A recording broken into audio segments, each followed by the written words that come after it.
Bon, petite parenthèse sur l'équipement moto, donc l'équipement du motard. Il faut quand même partir un minimum équipé. Quand on part sur des longues distances, à un petit moment comme ça, on peut pas partir qu'avec sa bite et son couteau.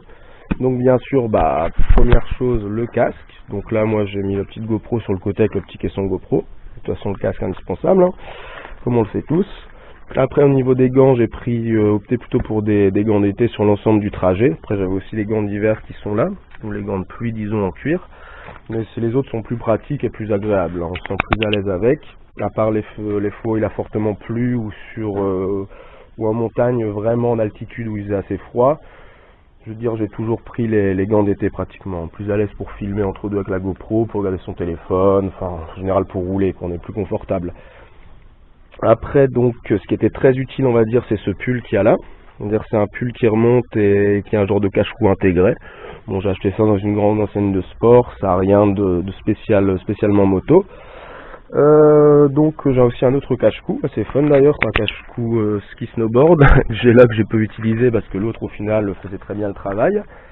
Après donc en plus ça tient la chaleur, ce qui est top. J'ai aussi pris de l'équipement de pluie, donc un pantalon spécial pluie, vraiment conçu pour la moto qui ne laisse rien passer. C'était vraiment top. Là je conseille vraiment d'avoir la veste et le pantalon au cas où. Ça prend peu de place, c'est pas cher et ça évite d'être trempé.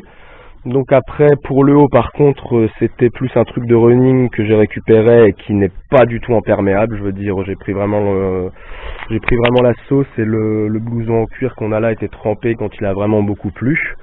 Donc c'est comme je vous dis, autant prendre un vrai équipement de pluie, ça coûte rien, très peu quoi.